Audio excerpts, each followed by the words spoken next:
হিজরি নববর্ষের প্রথম যে মাস, সেই মাসেই আমরা আছি, মহররম মাস। কি মাস এটা? সবাই জোরে বলেন। আরবি মাসে মোট কয়টা মাস? 12টা মাস। এই 12টা মাস আল্লাহ রব্বুল আলামিন লাউহে মাহফুজে যে কিতাব, সেই কিতাবে আল্লাহ তাআলা লিপিবদ্ধ করে রেখেছেন। সবাই বলেন সুবহানাল্লাহ। সূরা তাওবা 36 নম্বর আয়াতে আল্লাহ তাআলা বলছেন, ইন্না ইদ্দাতাশ শুহুর ইনদাল্লাহি 12 শাহরান ফি কিতাবিল্লাহি ইয়াওমা খালাকাস সামাওয়াতি ওয়াল আরদ। আল্লাহ রাব্বুল আলামিন বলছেন, ইন্না ইদ্দাতাশ শুহুর ইনদাল্লাহি 12 শাহরান ফি কিতাবিল্লাহ। আল্লাহ তাআলার কিতাব লাউহে মাহফুজে 12টি মাস আল্লাহ তাআলা তিনি লিপিবদ্ধ করে রেখেছেন। সবাই বলেন সুবহানাল্লাহ। মিনহা আরবাআতুন হুরুম। তার ভেতরে আল্লাহ রাব্বুল আলামিন বলছেন, একটা মাস, 4টা মাস আছে যেটা সবচেয়ে সম্মানিত, মর্যাদাপূর্ণ। তার ভিতরে হচ্ছে মাহে রমজানের পরে এই মহররম মাস। সবাই বলেন সুবহানাল্লাহ। 12টি মাস আল্লাহ তাআলা লিপিবদ্ধ করেছেন, তার ভিতরে 4টা মাস সবচেয়ে গুরুত্বপূর্ণ। সেই গুরুত্বপূর্ণ মাসের ভিতরে সবচেয়ে গুরুত্বপূর্ণ হলো এই মহররম মাস। ঠিক না ঠিক? সম্মানিত উপস্থিতি, ইসলামী পঞ্জিকার প্রথম মাস যেহেতু মহররম, মাহে রমজানের পূর্বে মহররম মাসের যেন আশুরা বলি, যেটা মহররম মাসের যে রোজা, সেই রোজাটা ফরজ ছিল মাহে রমজানের পূর্বে।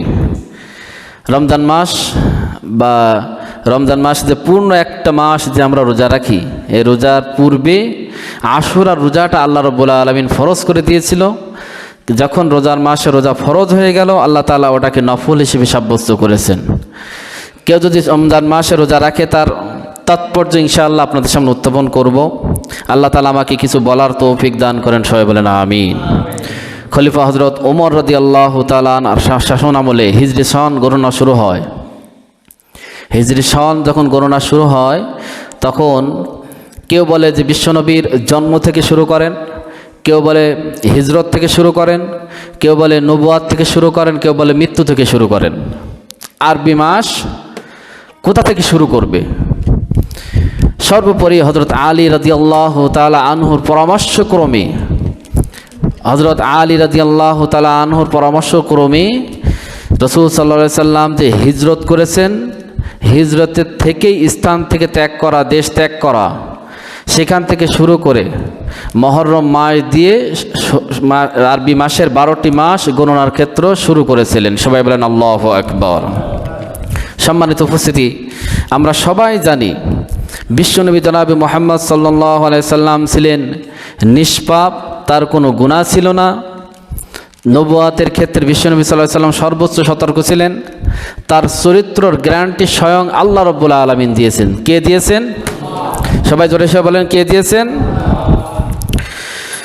আল্লাহ রাব্বুল আলামিন বর্ণনা করছেন, ওয়া ইন্নাকা লাআলা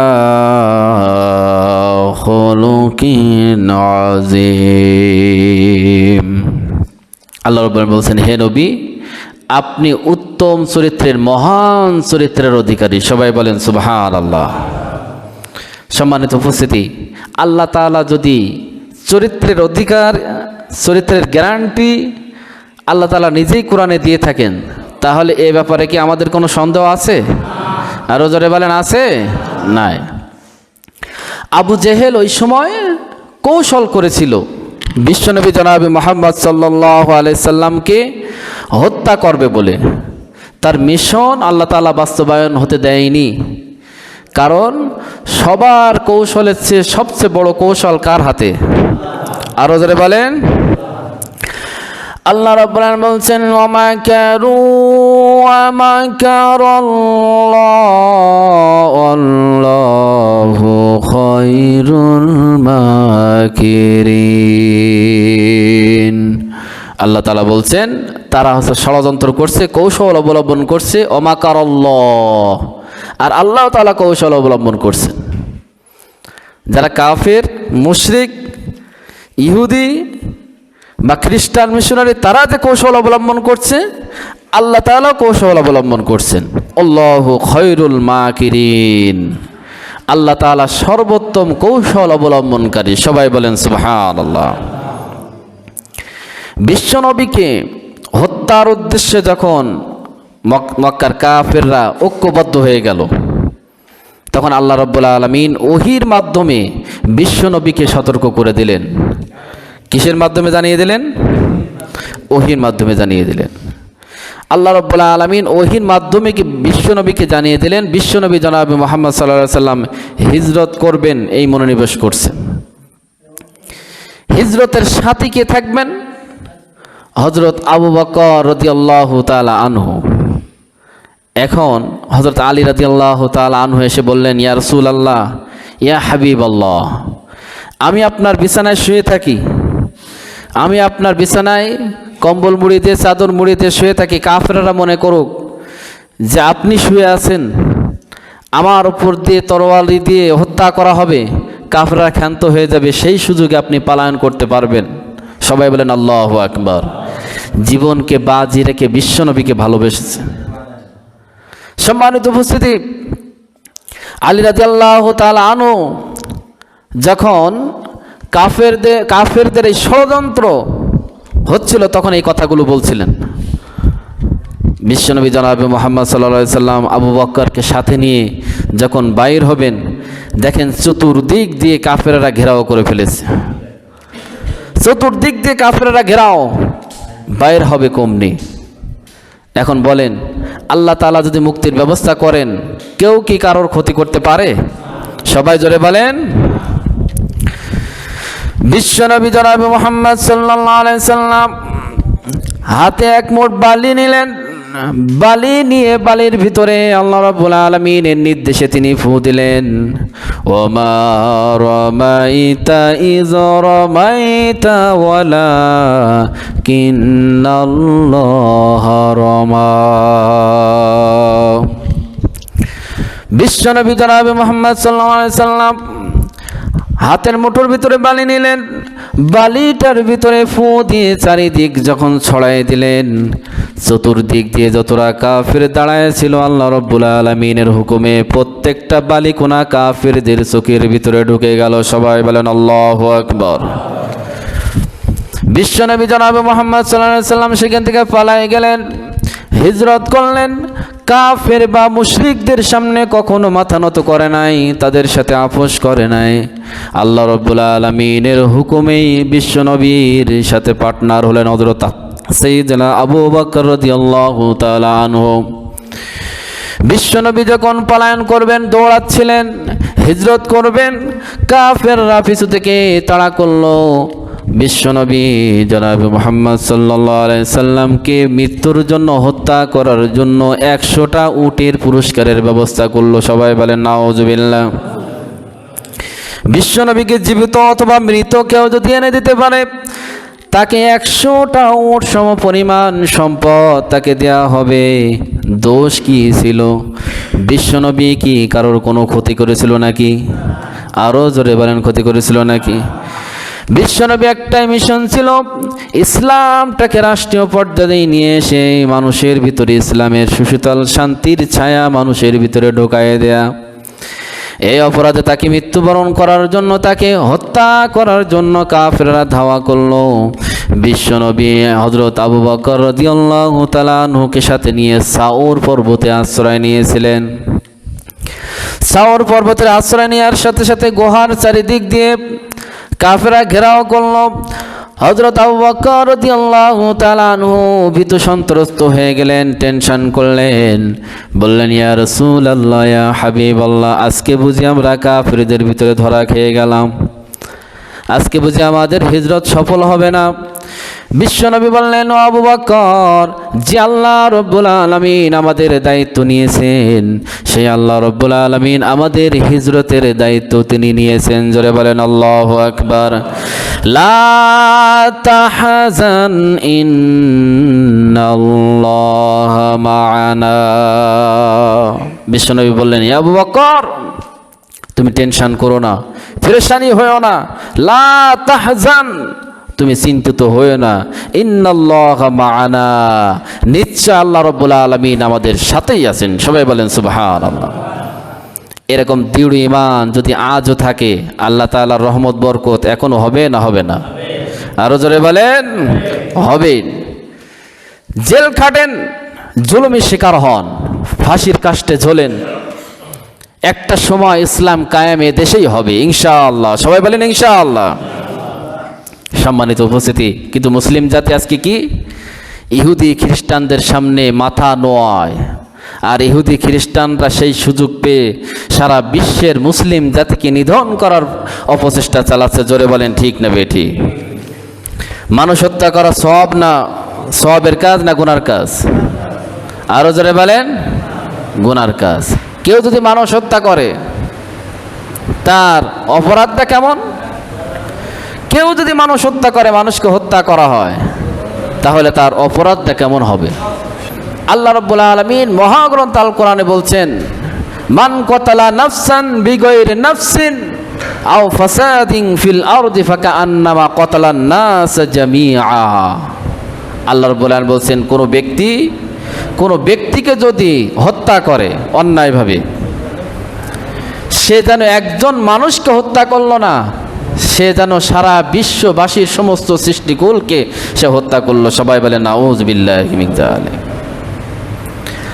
আল্লাহ রাব্বুল আলামিন আবার পরে বলছেন, ওমান আহইয়াহা ফাকান্নামা আহইয়ান নাস জামিআ। কোনো বান্দা বা বান্দি, কোনো বান্দা যদি কোনো বান্দাকে মাফ করে দেয়, হত্যা থেকে মাফ করায় দেয়, বাঁচায় দেয়, তার জীবনটা বাঁচায় দেওয়ার ব্যাপারে প্রচেষ্টা চালায়, কোনো বান্দা কোনো বান্দি যদি কোনো বান্দাকে হত্যার পরিকল্পনা থেকে বাঁচায় দেয়, আল্লাহ রাব্বুল আলামিন বলছেন, সেই বান্দা একজন মানুষকে বাঁচালো না, সারা পৃথিবীর মানুষকে বাঁচালে পরে যে সওয়াব হয় তার সমপরিমাণ সওয়াব তার আমল নামায় আল্লাহ রাব্বুল আলামিন দিয়ে দেয়। আরো জোরে বলেন সুবহানাল্লাহ। একজনকে অন্যায়ভাবে হত্যা করলো, সে যেন পৃথিবীর সমস্ত মানুষকে হত্যা করলো। একজনকে বাঁচাই দিল, আল্লাহ রাব্বুল আলামিন বলছেন, সারা পৃথিবীর মানুষকে বাঁচালে যে সওয়াব হয় সমপরিমাণ সওয়াব তার আমল নামে আল্লাহ তাআলা দিয়ে দেন। সুবহানাল্লাহ বলেন। যদি হত্যা করা হয় মুমিনদেরকে, তার প্রতিদান কেমন হবে? আল্লাহ রাব্বুল আলামিন ঘোষণা করছেন, ওমাইয়াকুতুল মুমিনা মুতাআম্মিদান ফাজাযাউ জাহান্নাম খালিদান ফিহা وغضب الله عليه ولعنه وأعد له عذابا عظيما।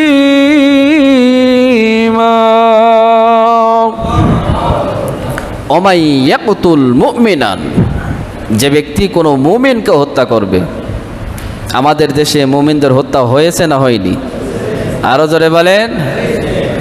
যারা ক্ষমতা পেয়ে ক্ষমতার অপব্যবহার করেছে, জুলুম করেছে, জুলুমদের লাঞ্ছনা এবং গঞ্জনার দায়িত্ব আল্লাহ রাব্বুল আলামিন নিজে হাতে নিয়েছেন। জোরে বলেন ঠিক না বেঠিক? অপমান অপদস্থ বেশ ক্রমান্বয়ে তাদের উপরে চেপে বসবে। মুতাআম্মিদান ফাজাযাউহু জাহান্নাম। আল্লাহ তাআলা বলছেন, কোন মুমিনকে যদি কেউ হত্যা করে ইচ্ছা করে, তার প্রতিদান জাহান্নাম ছাড়া আর কিছুই নয়। খালিদান ফিহা, আর চিরঞ্জীব চিরস্থায়ীভাবে সেই জায়গায় তারা অবস্থান করবে। ওয়াগদিবাল্লাহু আলাইহি, আল্লাহ তাআলার পক্ষ থেকে গজব তাদের উপরে আসবে। ওয়ালাআনাহু ওয়া'আদ্দা লাহু আযাবান আযীমা। আল্লাহ রাব্বুল আলামিন বলছেন, তাদের উপরে লানাত, কিয়ামত পর্যন্ত আল্লাহ রাব্বুল আলামিন তাদের জন্য স্থায়ীভাবে আযাবের ব্যবস্থা করে দিয়েছেন। সবাই বলেন আল্লাহু আকবার। এখন আপনারা বলেন, আপনারা আমার নবী, বিশ্বনবী জনাবে মুহাম্মদ সাল্লাল্লাহু আলাইহি সাল্লাম, যিনি তার সারাটা জীবন উম্মতের কাজের জন্য, উম্মতের জন্য জীবনটা অতিবাহিত করেছেন, ইসলামের পথটা সুগম করার জন্য তার জীবনটা পরিচালনা করেছেন, সেই বিশ্ব নবীকে হত্যার ষড়যন্ত্র হয়েছে না হয়নি? আরো জোরে বলেন হয়েছে না হয়নি? কিয়ামত পর্যন্ত তার উম্মতরা যারা ইসলামটা কি রাষ্ট্রীয় পর্যায়ে নিয়ে যেতে চাইবে, যে বা যারা ইসলাম কায়েম করতে চাইবে, তাদেরও পেছনে এরকম আবু জেহেল উত্তরসূরি কিয়ামত পর্যন্ত থাকবে কি থাকবে না বলেন? আরো জোরে বলেন থাকবে কিনা? সম্মানিত উপস্থিতি, আপনাদের সামনে মুহররম মাসের কথা আমি বলছিলাম। মুহররম মাসটা এত গুরুত্বপূর্ণ, বিশ্ব নবী জনাবে মুহাম্মদ সাল্লাল্লাহু আলাইহি সাল্লাম হাদিসে বর্ণনা করেছেন। হযরত আবু হুরায়রা রাদিয়াল্লাহু তাআলা আনহু থেকে বর্ণনা করেন, মাহে রমজানের পরে সর্বোত্তম মাস হলো মুহররম মাস। কোন মাস? আরো জোরে বলেন কোন মাস? যেমন ফরজ নামাজের পরে সর্বোত্তম নামাজ হলো তাহাজ্জুদের নামাজ। কিসের নামাজ? আরো জোরে বলেন কিসের নামাজ? পড়েন তো ইনশাআল্লাহ। আল্লাহ তাআলা সবাইকে তৌফিক দান করেন, সবাই বলেন আমিন। আমাদের মনের চাওয়া পাওয়া সবগুলো যদি আমরা তাহাজ্জুদের মাধ্যমে আল্লাহ তাআলাকে বলি, অবশ্যই আজ হোক কাল হোক আপনার স্বপ্ন বাস্তবায়ন করে দিবেন কে? আরো জোরে বলেন কে? আশুরার রোজা বা আশুরার সিয়াম কেউ ইহুদিরা রাখতো একটা। বিশ্বনবী জনাবে মুহাম্মদ সাল্লাল্লাহু আলাইহি সাল্লাম তিনি হিজরত করার পরে দেখলেন ইহুদিরা রোজা রাখে। কিসের জন্য? এই দিন মূসা আলাইহিস সালাম ফিরআউনের কবল থেকে তিনি পরিত্রাণ পেয়েছিলেন। আর ফিরআউন নীল নদে চুপানি দিয়ে আল্লাহ রাব্বুল আলামিন স্বৈরা শাসকদের পতন ঘটাইছিলেন। জোরে বলেন ঠিক না বেটি? সেই শুকরিয়া স্বরূপ ইহুদিরা রোজা রাখতো আশুরার দিন। মুসলমানদের দুইটা অথবা তিনটা, আশুরার আগের থেকে আশুরা পরের দিন তিনটা রোজা রাখতে পারেন ইনশাআল্লাহ। যদি রাখতে পারেন তাহলে কি ফজিলত হবে? আন আবি কাতাদা আন্নান নাবিয়্য সাল্লাল্লাহু আলাইহি ওয়াসাল্লাম قال صيام يوما عاشرا إني أحتسب على الله أن يكفر السنة التي قبله।